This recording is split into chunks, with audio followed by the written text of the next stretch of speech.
Okay, we are technically live. We sat here for a while debating what the topic title is actually going to be. It's still subject to change. At the moment, if you're watching this live, we have it decentralization and defiance. I'm not sure how long we're going to be on. As long as it takes. As long as what it takes is the question. So for me, I mostly wanted to come on and just talk up a Substack that I wrote and released yesterday. And it's about the topic of decentralization. In particular, as I was watching all the news this week about social media and Elon Musk acquiring a substantial stake in and then becoming a member of the board of directors of Twitter, and some of the early fallout from that. Oh yeah. No, I mean, if you're concerned about freedom of expression and you think that Twitter is the place that is going to live, if anywhere, then, and you can do something about it, then sure, try, right? As I was looking at some of the Twitter threads, I was getting the idea that they might be trying to do some of the work with this blue sky side project that Jack Dorsey had announced back in 2019, late 2019, and that maybe it would be easier for them to achieve some of their goals with respect to more freedom of expression, more control in the hands of the individual user, if everything was decentralized in a certain way. And you see at the same time that Musk's stake in Twitter is announced, that his membership on the board of directors is announced, that they're also announcing the actual formation of a real legal entity for Blue Sky, the hiring of employees, the beginning of coding. I don't think that's a coincidence. I think that Musk was maybe part of the funding, because the whole idea was to have enough funding. Blue Sky is a separate entity that needed funding. I'm betting that Musk is behind this, and that they see that as the solution. And so what I did with this Substack is I talked about is it really the case that we have to have decentralization in order to achieve these goals in the future? So that's what I got. Now we're getting a notification here on Twitter, so I'm going to go ahead and see. Okay, I think I got that. See if somebody has joined us. It says there are people watching. Yeah. In any case, I mean, it's all in the field of speculation, as to what the plan was exactly beforehand. But one would also wonder how much of this was already part of some program when Dorsey, or I'm supposed to say Jack, right? Anyway, when he left as CEO of Twitter, because again, it's all a matter of speculation, but you would wonder how much of it was planned. And sure, no, of course, obviously, if it was planned that far back, I'm kind of surprised, but it's possible, certainly. Well, he left Twitter after he had already been meddling with the blue. With the blue sky, sure, but he's got other things too, and so I think there are a number of different reasons that he might have thought it was best for him to step down at that point. But in any event, I have been sort of gleaning from the coincidence in the timing of these events, plus the fact that Jack has been retweeting a number of the blue sky things, and then also very active in welcoming very warmly Elon Musk to the board, etc. Yeah.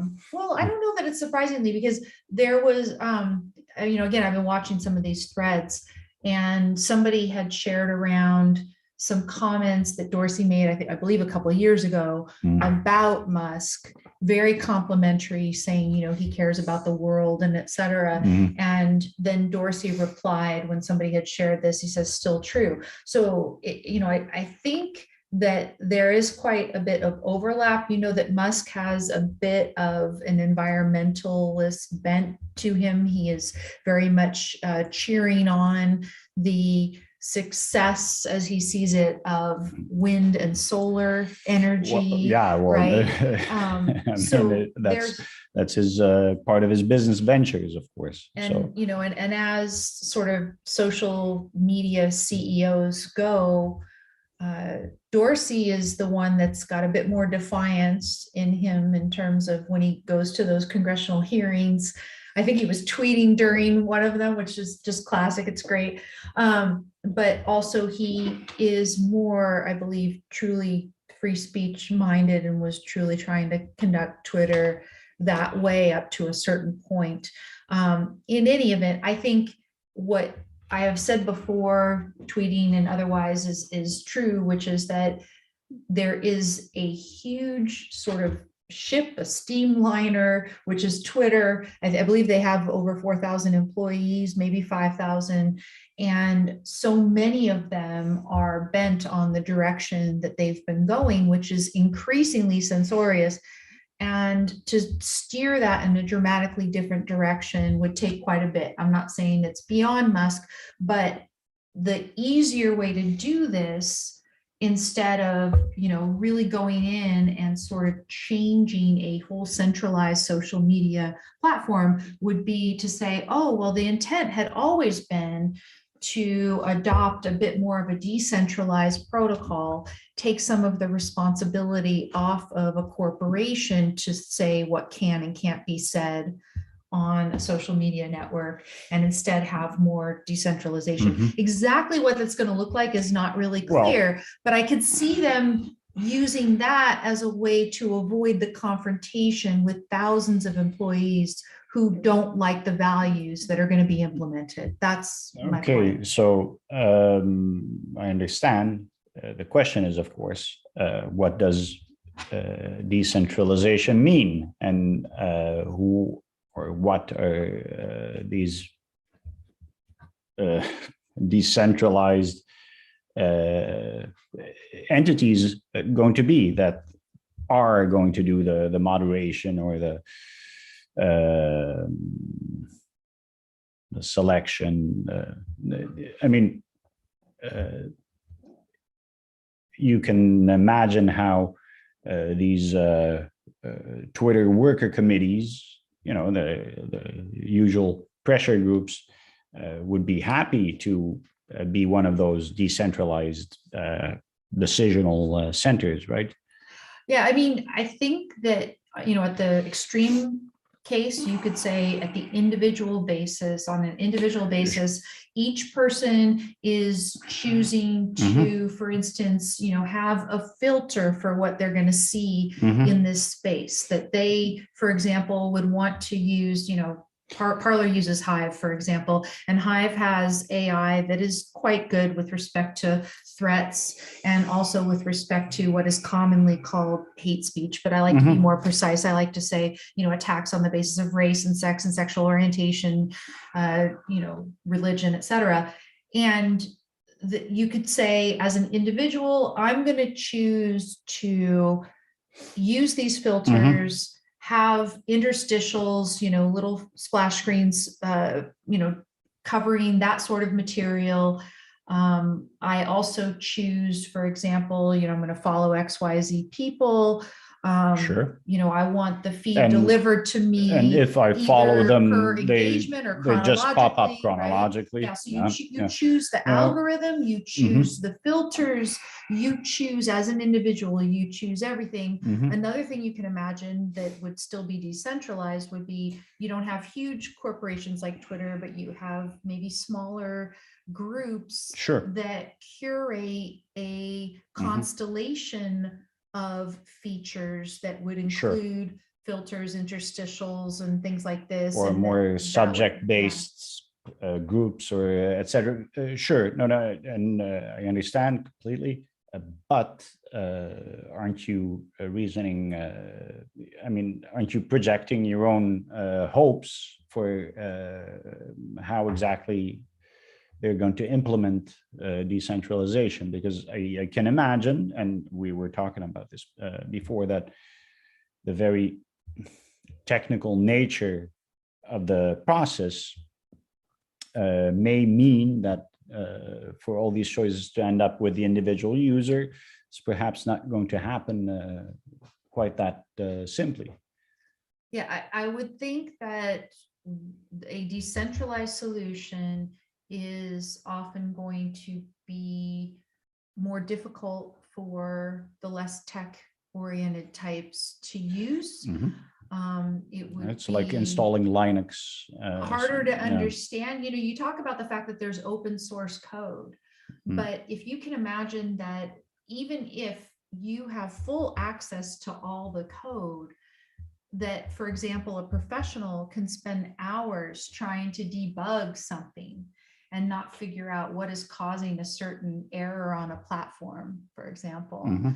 That if professionals have a hard time debugging, people who are non-professionals, even if they have access to open source code, don't always know, they don't have the capacity to know exactly what it's doing. Everybody's going to have to become a little miniature expert, right? And so what I talk about in the Substack, which I'm going to try to stop talking for a minute and I'll actually get the link and put it, I'll put it in the chat, and then I'll also stick it, of course, in the descriptive material for people who come later, you know, and watch it in the recording.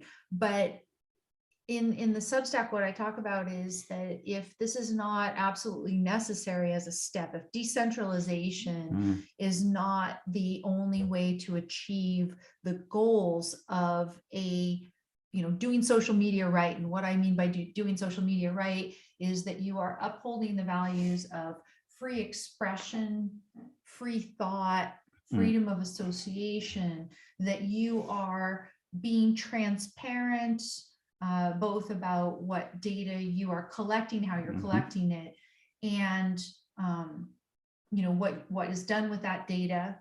And you collect as little data as possible, preferably, and bonus points if you are actually, you know, treating all the users as people who, as valuable contributors, and maybe you are rewarding them for their contribution of value to the platform. And this is particularly true of influencers. I've used the example a million times. Ben Shapiro's on Facebook. Everybody talks about the fact that he gets the most engagement, etc. As far as I know, Facebook's monetization model would have a lot of people pay money to have ads shown to Ben Shapiro's following. Viewers, yeah. And Ben Shapiro wouldn't even get a cut of that. And Ben Shapiro would have to pay himself to place ads as well. To his own audience, basically. Sure. Yeah. So if you can actually help creators and contributors of value to monetize as part of your platform or your social media network, then that's even better. So does doing all of those things right, require a, quote, decentralized protocol? Are we beyond the stage where you can any longer have a corporation like a Twitter, like a Facebook, that could actually do these things morally? And that's what I explore in the Substack. So absolutely valid question. Plus, and I'll be more specific now, the question I would add is, decentralization necessarily, will it necessarily work out as an improvement, or do sort of the same loopholes remain in place and the same dangers?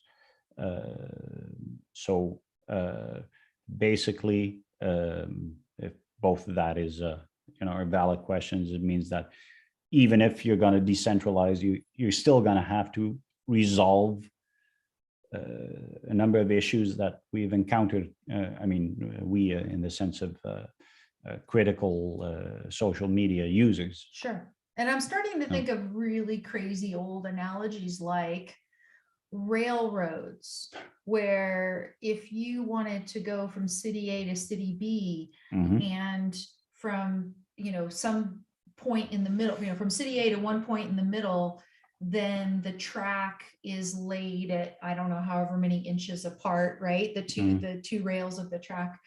And then from the that central point to city B, another, say, approximately half the route, then you've got a different gauge of track. And how do you solve those problems? So what I'm imagining, right, is suppose a company, and I talk about two different decentralization protocols that I've seen discussed this week out on these Twitter threads. Of course, Blue Sky, that's the one that's most prominent right now. That one's going to be made by people mostly coming from the Twitter universe, sphere, right? Sphere universe. Are they all very, very kind of, what you call leftist? Are they more liberal? I see Jack is more leaning a little more classical liberal libertarian, ish. Say more libertarian. Yeah. But I don't know exactly where they lean, but suppose they lean a little bit more left, and that they really want those hate speech filters and these other things. And so all the people who like those amenities will choose the Blue Sky protocol. And then there's this other one called Dassault, and just judging by some of the language that I saw on their website, it's just DESO. I think it's short for decentralized social media, and Dassault, DESO. So when you go there and you read it, you start to see a lot of the concern about big tech censorship, and some of the language indicates that those people who are putting together this protocol are a little more, say, conservative minded. Again, these terms are either loaded or meaningless these days. But I could see people organizing themselves into little bubbles where it's the same as, again, trying to get from city A to city B, where there's two different gauges of railroad track, that it might even worse, sort of solidify this idea of bubbles. Everybody's going to be in their bubbles, their echo chambers, and it won't make the situation better. Yeah, which ironically is, of course, exactly the process that this whole crusade for controlled speech and the weeding out of unwelcome positions, etc., has really started. Because at a certain point, people will look for their own,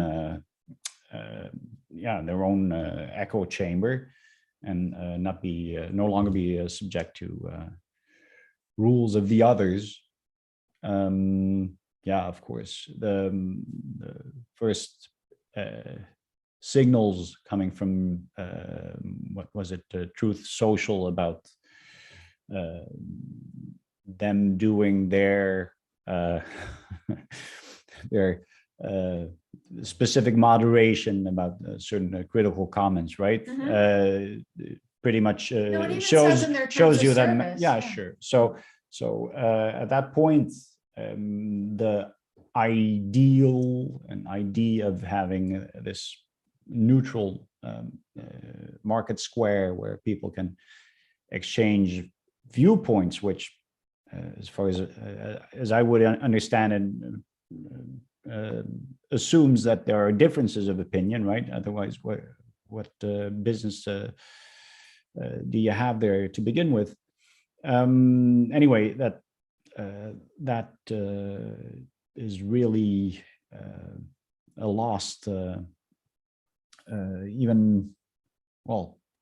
no longer an option, or no longer a point of interest for these companies. I really think having a platform which is easy to use, which is transparent, which is nonpartisan, unbiased, that leaves control over legal speech, what legal speech winds up in your feeds in the hands of the individual user, all these things are the ideal. This is why I work for Parler. So disclaimer, I'm there because I think that's what our goal is. Our goal is to provide this ideal platform and make it work as a business.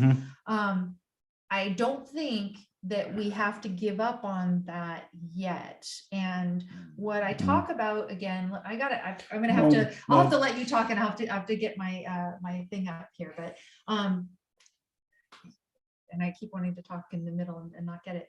But I talk about the fact that there are two main legal barriers to allowing platforms to do this right, that these two legal problems, create all sorts of perverse incentives. And those are the things that I actually have proposed solutions for, that I present. They're not necessarily like, one of them is my solution with respect to the privacy piece, but with respect to the Section 230 piece, all I'm doing is cobbling together things that have been proposed by other people, and just trying to create more of an audience for them. And so my thought is, try to fix these problems in the law so that it is opening the way for a moral social media company, which I think can exist, for it to exist. And, you know, perhaps we make that effort in parallel with decentralization, because it's not that decentralization as an option is a bad thing. No. You know, go ahead and have at it. But I am thinking that it's a lot of effort.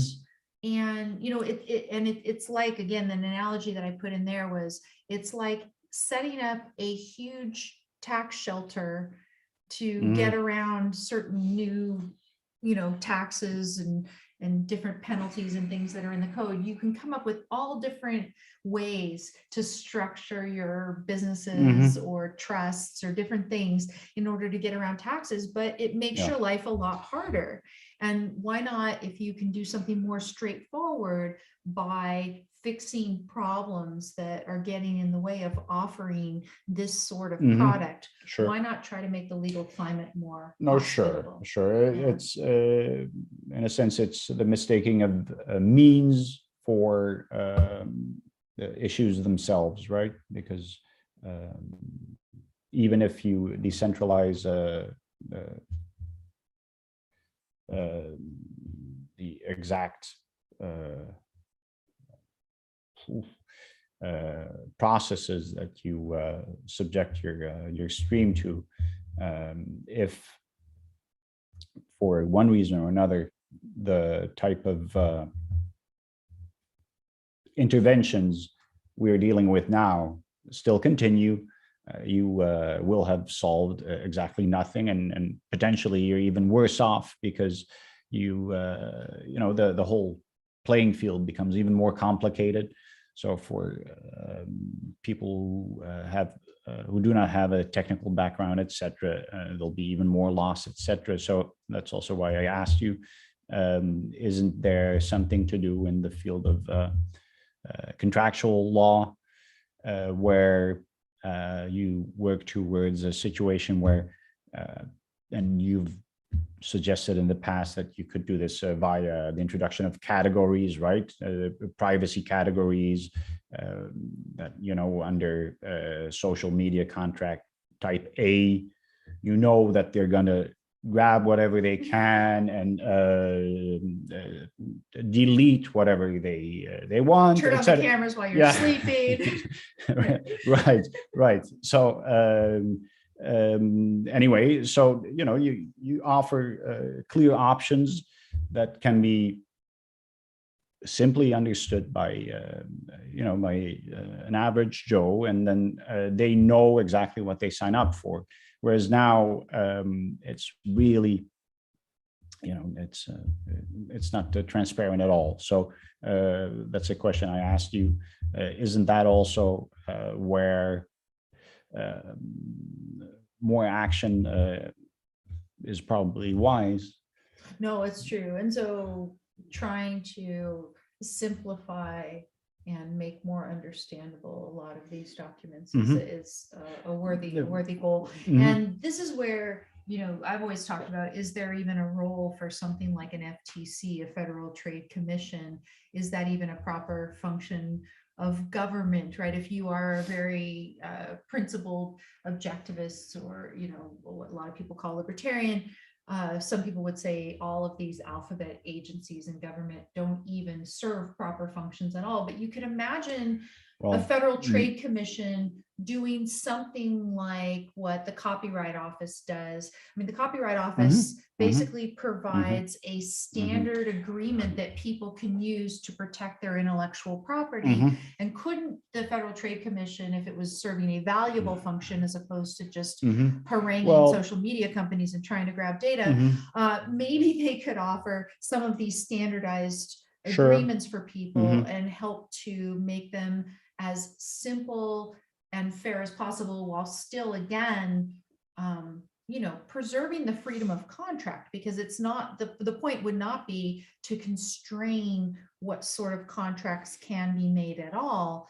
but just to provide a series of standards Mhm. so that people could easily know what contract they are making. Right. Yeah. And no, it would really clarify the choice that the consumer has as well, because sure, if you don't care, then probably the type A contract will be cheapest anyway, because they have a different way of making money, etc.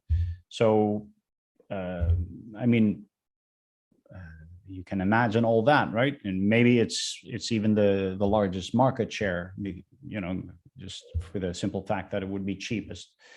But well, instead of a commission, could it be the result of jurisprudence? I mean, you get these cases before the court, and did business X offer easily comprehensible terms, or were they in a way misleading? Well, sure. Okay, so those are standards that are often adjudicated in cases, but if you're talking about really wanting to make a discrete set of default sort of agreements that people could choose from, sort of like a menu, No, sure. then the origination of those could come from, you could say, a government agency, and again, we'd have to discuss, is that really good or not? But it could also come from some sort of a private Sure, equivalent of a Better Business Bureau or whatever, a right? sectorial organization, even an insurance company that is going to offer these formulas, and then a company that does not pay membership, say they would not have these standard terms to offer. So for a consumer, it would be more difficult to understand what they're doing, and so a careful consumer will be less likely to do business with them, etc. So yeah, sure, that would be definitely possible. Yeah. So I've got in the chat the link to the Substack that I was talking about. So you guys, I don't know if it's something that you can listen to us and read at the same time. There are some people who are capable of doing a couple tasks mentally like that at the same time. For me, if I'm going to be doing any reading of anything serious, any writing of any kind, I have to have it pretty much quiet. I was one of those boring kids that I could not play music while I was doing homework. I had to play music. My brain. So that's just life. But so I'm not saying go read it now and listen to us at the same time. If you've already read it and you have questions, you can feel free to ask those here. We've got Nottingham here in the chat, and Hiram says that he sent a super chat, but something happened. So I don't know. I didn't see it show up, but thank you for trying anyway, and welcome. Bree is there, says, if I was in charge of the TOS, I would ban everyone who reported someone else, get rid of the complainers, and the problem is solved. Now, it's one approach. Yeah. Sometimes people who are reporting things are really doing a service. So for example, I was listening recently, there's an older episode of Joe Rogan Experience, where you have Dorsey and his then chief of policy, and I'm forgetting her name, but they were confronted by Tim Pool, who was going through various examples of bannings and non-bannings and things with them. And it was very interesting. But one of the things that they talked about is that they were mostly doing the same sort of model that Parler was doing before it was taken down, which is relying upon user reports. Now, then I think that they had a better built out and scalable thing of what happened post user reports than Parler was dealing with. But at the same time, they were doing that sort of system, which I think actually is a more ideal system where it's just users reporting. You're not scanning every single piece of content with AI. AI comes with its challenges, and we have now since found an AI that is privacy preserving, which is one of the big factors. But the other thing with AI is that it's notoriously inaccurate. It's going to miss some things, and it's going to overflag some things as well. We have an appeals process now at Parler that we, deal with that, right. But we also rely on user reports. And for example, doxing, that was the one thing. And that, I mean, really it is true. Doxing is the main thing that you want to address as quickly as possible on a platform, because it's something that's trying to convert an online discussion and outrage that some people have generated towards an individual, convert that into some sort of thing that happens in the real world. It's truly one of the worst offenses that someone could commit on a platform, and you want to address it quickly. AI is decent at it, but suppose they don't catch it. And so then what you want to do is you want to have user reports that come in and flag that for you. So I think you do have to have it. Sure. Well, I think the idea is that if you can create sort of this private presence, you call it your wall or your page or whatever, ideally, at least you as the creator of that page or wall would have control over what happens there. So that's not really a shocking supposition. Then I don't know. I mean, I'm not personally, I'm not that delighted with some of the developments on all these platforms, right? I mean, trolling is such an easy and weirdly satisfying activity for some people that, if you do want to have a serious conversation, so I think over at Parler, you got a pretty good solution for that. So, the block features and the mute features, besides the fact that you can have these filters that you offer to people. Suppose there's a bunch of people that come, I always use the ridiculous example, but you could think of your own examples. I've got cat fur flying in the air right now, so let me just grab it out of the air. Pineapple pizza, right? I don't want anybody talking about pineapple pizza on my feed, and so I'm going to go ahead and just block those terms. But you happen to know that you are somebody whose trolls like to bring up X topic, and you don't want to hear about it. You've been through all the permutations and combinations of arguments about that topic and stuff. Then you just go ahead and filter out any of the comments with those words. Sure. Fine. That's something that Parler used to have, and that I hope that we're going to be in the process of bringing back soon. It's another type of filter that you can have. But you could see that there are tools that would be very valuable to put those in the hands of the individual users. And in general, some sort of central entity like a corporation that has the resources to provide an easy platform, and a platform for easy interaction between tons of people is of value if it's done right. Sure. Well, but I think that is a conclusion. More and more interesting people are reaching these days, and you can mention Bill Maher.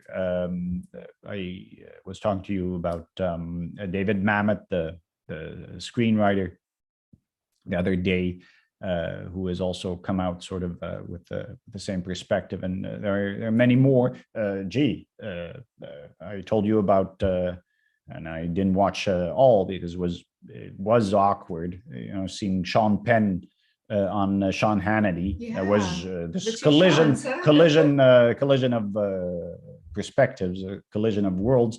But I think it's really important to have those conversations, and obviously, especially with people, you don't agree with on a number of topics. And so, yeah, that was probably the dream of Dorsey too at a certain point. Well, and I To think have still all is, those right? to have all And those conversations. Well, he's nostalgic about it, and that was one of the tweets that was coming maybe. out in this Mhm, recent time. It talks about mhm, the era of Usenet and other, mhm, sort of old internet mhm, ways of interacting mhm, and networking. And so, but the thing that he was talking, it's funny, people think of decentralization and you think of it with respect to government, but he's definitely also talking about that with respect to corporate entities. That, he says your identity shouldn't be tied up with the corporations, and your ability to search for information and everything else, it shouldn't be dependent on a corporation. He's talking about corporations shouldn't have the say so about this. But then really, who is going to, instead of the corporation, is the thing that I'm interested in with. So for example, in a proper legal system, if the corporation isn't giving you the product that they are advertising, mhm, you can sue them. mhm, If you have, employed a protocol that's open source, provided by a nonprofit, and it's not what you were led to believe, then probably nobody's liable or accountable to you. And it's a little bit more of the buyer beware. So I'm not sure, again, all of these questions could be answered perhaps, but I have a number of questions. And, for example, there's two different types of protocols that I've just started looking into. Get the Blue Sky one. I believe they imagine themselves to be a hybrid in a certain way, so that some parts of it would be on a blockchain like Bitcoin, or Solana, Ethereum, the different cryptocurrencies. The blockchain is great in the sense that whatever's on the blockchain is on the blockchain. It's immutable. So the idea of being censored, if your material is on a blockchain, it's not happening. But the Blue Sky protocol imagines a hybrid. So you're going to have part blockchain, part something else. What is that something else? Different types of networking. At this point, in any event, what you are hearing from the Dassault people is that if you have everything on a blockchain, that you might be able to scale up to about 1 billion users, but to go bigger, like a Facebook, for example, you could not do that within at least the known confines of putting something like this on a blockchain. Of course, these are very smart people working on this problem, and maybe the scalability could happen, and then you could have something truly decentralized. But I'm imagining that Blue Sky is a little bit more hybrid, because they're realizing that the problems of connectivity of people, say across the globe over a blockchain, might be an issue. You're not going to get this kind of, we're so spoiled. Who was the one? It was Louis CK or something, where he's got that very classic clip where he's on a talk show and he talks about how spoiled we are and we just expect instantaneous service. But we really do. These, Twitter and Facebook, they have glitches sometimes, but most of the time you just have this seamless, user experience. And they have been, of course, developing these products with thousands of engineers for a long time. And they deliver, because they are a sort of closed universe, this instantaneous communication, almost nearly instantaneous, between you and these people across the globe. And to deliver that in a decentralized protocol, it would be a challenge, understandably. Right? Well, plus it is my understanding that part of their success is explained by, let's call it the manipulation they subject their users to, and the famous or infamous algorithms, of course, are a part of that. And of course, there was another element in our conversation. If you're going to decentralize, decentralize the means, the infrastructure, whatever it is? Are you also going to decentralize and imagine having that type of control installed in the blockchain? Are you going to get around that type of speech impediments at all? So I think there's a lot to be answered still. I mean, all I can tell you. So, for example, they have this Bitcoin conference going on this weekend. The cool kids are there. We're not cool, obviously, because we're here in Austin. But patience. Cool kids are in Miami. But everyone's singing the praises of Bitcoin and freedom and everything else. But on the stage was a senator who apparently is working on regulations for Bitcoin. So if you think government's not going to try, has to be respectable too at a certain point. So regulation and Bitcoin seems like they shouldn't be spoken in the same sentence, and yet here they are speaking as if it's inevitable, and it's just a matter of which type of regulations. And I'm the one who's going to be kinder and gentler or something. Well, part of it. It's ridiculous, right? But part of it is also that, of course, they understand. I mean, let's say governments understand that they are unable to stop it, so they're figuring on ways to co-opt. And I think in many instances they also see the potential benefits, because, and at least in a number of countries, this is the case, that they're figuring out ways how cryptocurrency would integrate nicely with two things: a social credit system, plus, and that of course is the prospect of prospects, the collapse of the financial system as we've known it since 1971. Right. So, and the government would like to have control over what happens when this collapses, right? Because they want to retain the control. If they're going to have the Great Reset and everyone is off doing their own different thing already, they don't like that. They want to control. So no, we're in this crucial time. And so then the question is, even if you did decentralize social media, the government would try to clamp down on it somehow. So it would be through the ISPs, or worst comes to worst, there's the power company that's going to turn you off if you're expressing the wrong ideas. They're going to check out where the consumption is excessive, and then they'll let you go if you're growing marijuana. But if you've been farming Bitcoin, you're in trouble, buddy. Yeah. So in general, you could say there's two issues. One is, are you really going to get around the things you're trying to get around when you decentralize anyway, as opposed to facing the problems head on? And then, second, is the thing that you're going to get actually provide what you're searching for with this? Is it going to be any better? Is it going to be so cumbersome to use and inefficient that it's not going to provide the value of these other platforms? Are there ways that we can confront the issues head on and still retain the benefits of a social media platform as it might be and ought to be? So that was the question that I tried to answer in the Substack. I talk about two different things. I talk about the effect of Section 230 in creating perverse incentives, particularly around censorship, or you might say normatively wrong content moderation decisions. Sometimes it would be classified as censorship. I do agree with Rubenfeld and Ramaswamy that in some cases, it's a case-by-case basis. You would have to actually have judges and discovery and presentation of evidence.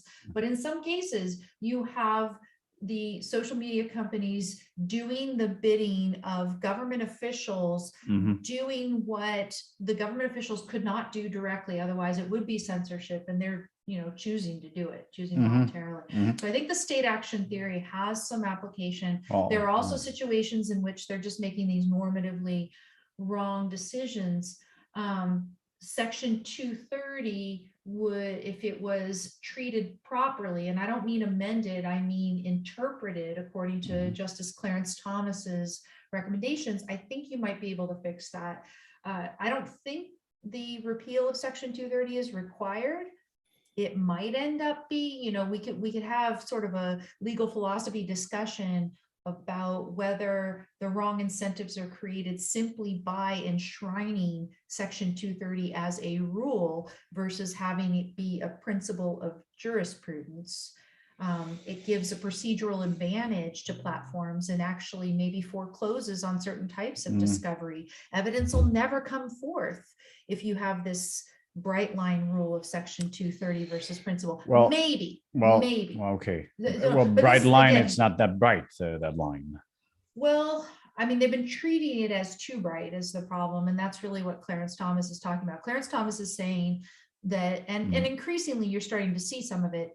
He's saying that social media platforms should be held legally accountable for what they contribute to the content itself. And also what they contribute to the visibility and reach of the content. Well, right? Because with the algorithms and stuff, it makes a difference. It really makes because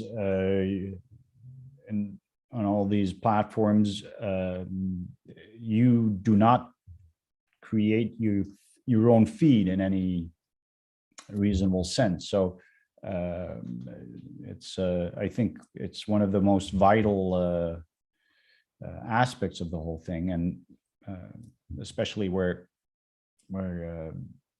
I keep mentioning the lack of transparency of what they do. I think this is a good example. Why are you offered certain things? And that is all part of their, what they do under the hood. And of course, I understand that their specialties are, they shouldn't be forced to disclose them for the sake of competition. But a user would have to know and would be wiser if he knew on what basis, part of it is some sort of a psychological profile. And I find that really disturbing. And, we've seen the stuff it leads to. We basically have witnessed this social credit system already. Who's going to behave? Who's going to choose all the who's going to tick all the right boxes when the next crisis arrives, and who is an outcast. And Yeah. And I think in some ways, some of the people, as they imagine a decentralized protocol, could operate the same way.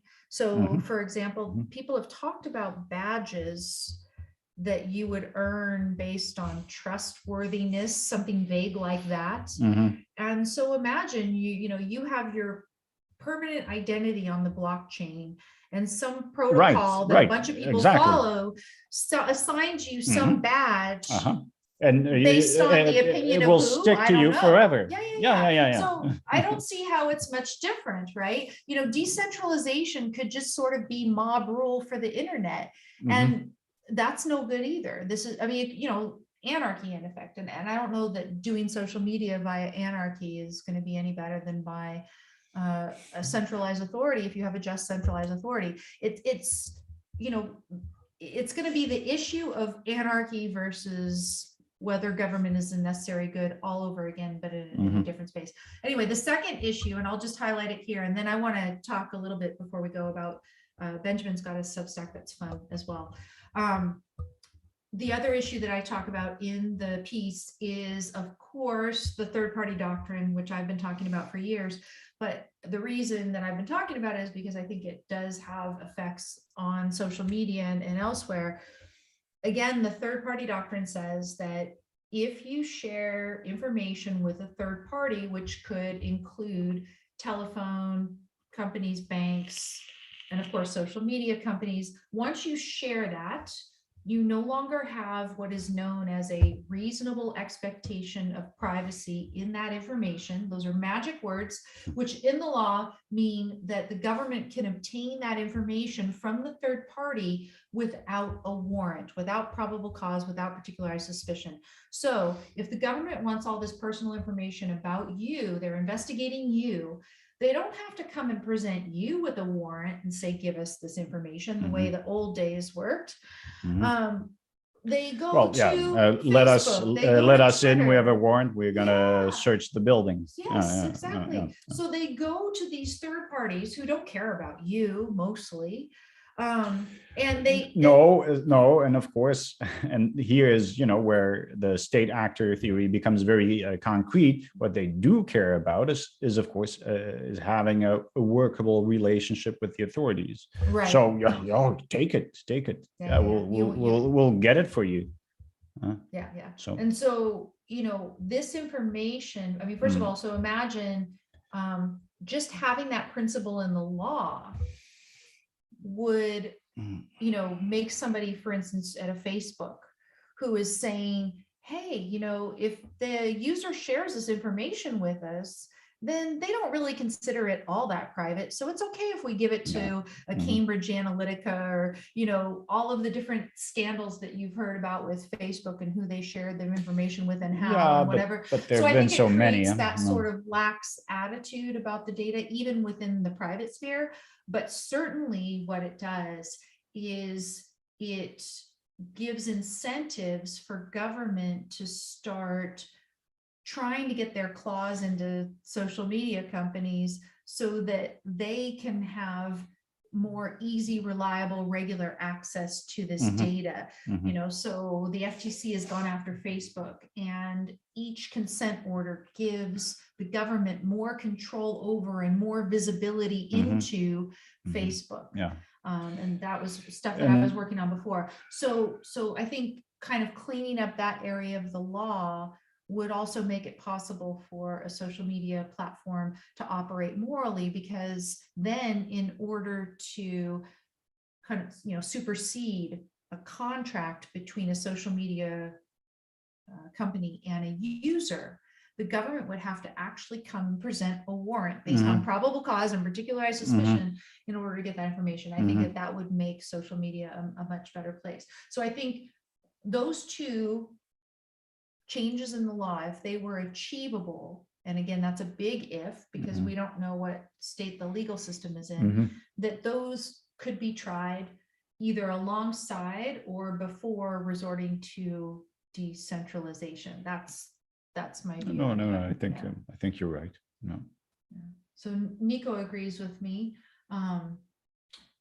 Can I address my idea on the decentralized autonomous organizations as a government structure? I'm going to have to look more into those. I'm only just starting. I don't dare throw some opinions out there yet until I look some more into it. My guess is that it's going to be an analogous concern. Badges for people sounds like Plato's Republic. It sounds like a social credit system, but it sounds like a decentralized version of a social credit system to me. And the fact that it's decentralized So doesn't mean that there aren't concerns with no, but because you can still be unfairly labeled. Plus the fact, what is a strong point of the Bitcoin, right? The fact that it is unique and, forever there, etc., becomes something terrible. As in the example, up, right? It depends. Sure, but imagine set up exactly perfectly according to the proper so the the Chinese Communist Party is going to label you in a certain way, and you're going to be stuck with that forever. I mean, that's the kind of thing that becomes possible, especially, when you consider how all the disinformation just a year and a half ago versus today, for example. And plus the whole push for digital, digital passes. The devil's in the details. In other words, the devil's in the details. You just, Yeah, well, yeah. yeah. So in itself, decentralization is not a solution. You'll have to solve the principles or the application of the principles first. Yeah, I mean, Those how can details. you sort of solve the same problems and provide the same value within that sort of framework? And Mhm. No, no, no, because that's you the challenge. you So it's combine going to it. be very interesting to see, what they offer. Yeah, well, it will require the scrutiny of a lot of critical users and a lot of critical lawyers and judges, etc. Right? It's certainly not something that is going to resolve itself spontaneously. No, not at all. No. Not at all. So So tell them about your little yeah, missive, your well, Substack. so I was definitely on a different path there, and so we did note the same thing, and it's sort of lame to talk negatively about what somebody else did on a video, but we'd seen it, right? It was something about the importance of suffering. And gee, I mean, if you follow the news, there's so much unjust suffering going on everywhere.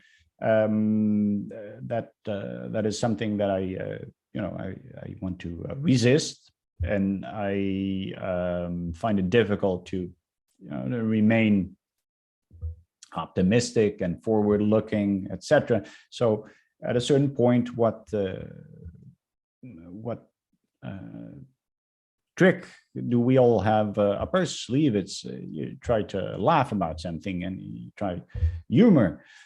So I wrote something from that perspective about our dear friend Klaus Schwab, and that is on historyisnow.substack.com.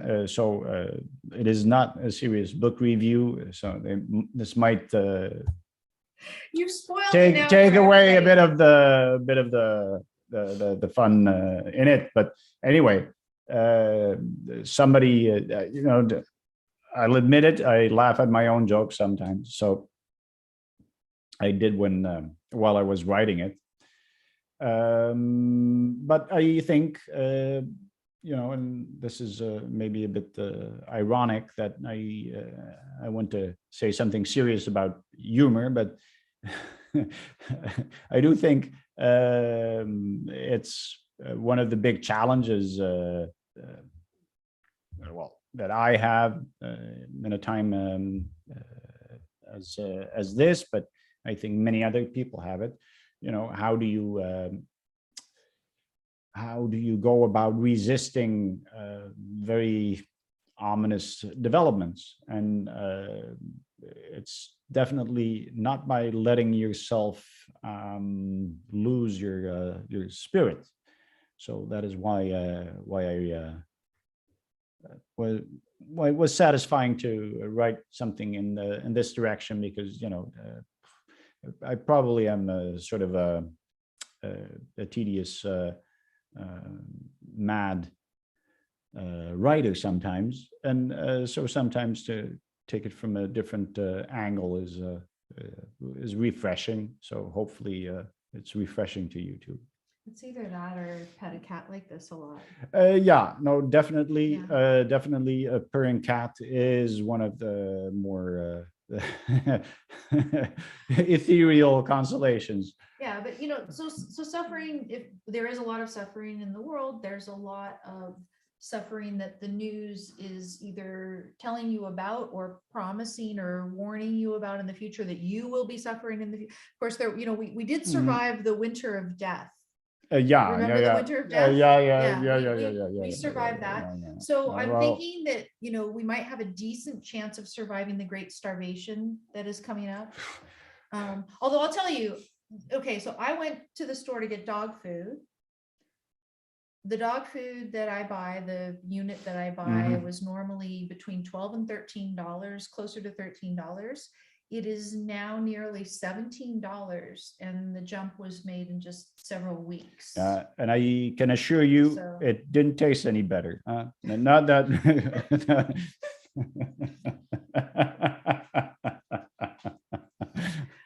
Yeah, okay.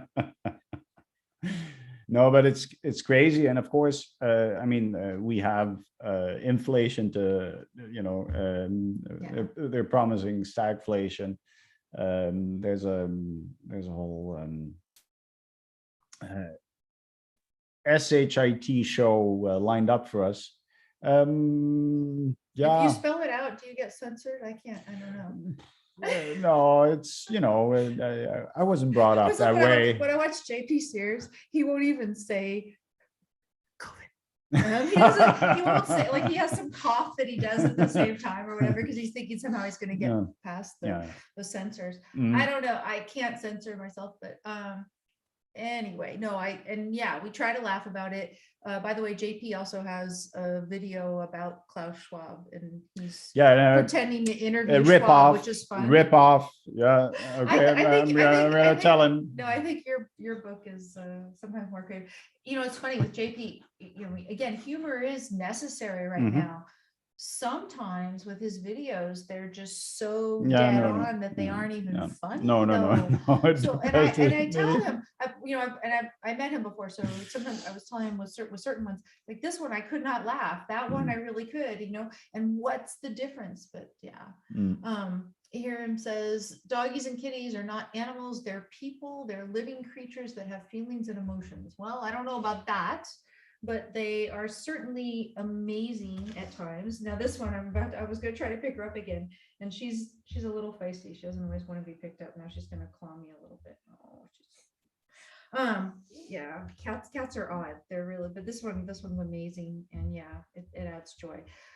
No, guys. So yeah, we're gonna do everything we can. I'm trying to see if I can figure out how to resurrect news sandwich, because I just think that would be a way to do it. There's so much bad news to try to do that. The sandwich of the good, the bad, and the good on a consistent basis is a huge challenge. Maybe what you could do, I don't know what they call it, but commercials use the speed up recorder to get the legal notice in. Yeah. And maybe you could do double or triple speed for the bad news, and then that is perfect. Oh my God. No. Okay, so we're gonna patent that right now. And no, but news sandwich, I love it, and do it that way. But that still presupposes that you can find the two pieces of good news to sandwich the sped up bad news in between.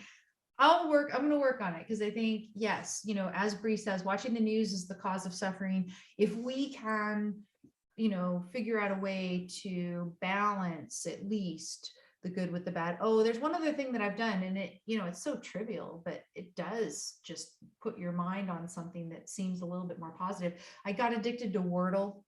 So I'm doing Wordle on a daily basis. It's fun. And I've enjoyed that. I've worked my way into like a 3 to 4 average, which is pretty decent. Occasionally I get lucky and I get 2, I guess, in 2, which is, unbelievable. But no, I don't know if any of you guys are addicted to that. It's New York Times. New York Times provides it. So imagine that the New York Times is providing us with some value. And it's, it's only once a day, so you can only waste so much time doing it. And that helps. then it's done. Well, yeah. Nicer that way. Fun to share with friends over coffee. So anyway, we're going to go and probably get some kind of decent meal and try to enjoy it as if the world is normal. Exactly. And I hope that you guys will as well. I hope you're having a good weekend, that you will continue to. Thanks for tuning in. We are going to get to some sort of regular time. Are we? Yeah, I think on Saturdays, but a bit earlier typically. I had a couple errands I was doing today, and we'll see you next time, probably next Saturday. Okay, guys? Bye-bye. Take care. Oh, let me see where I go and end this thing. I'm out of practice.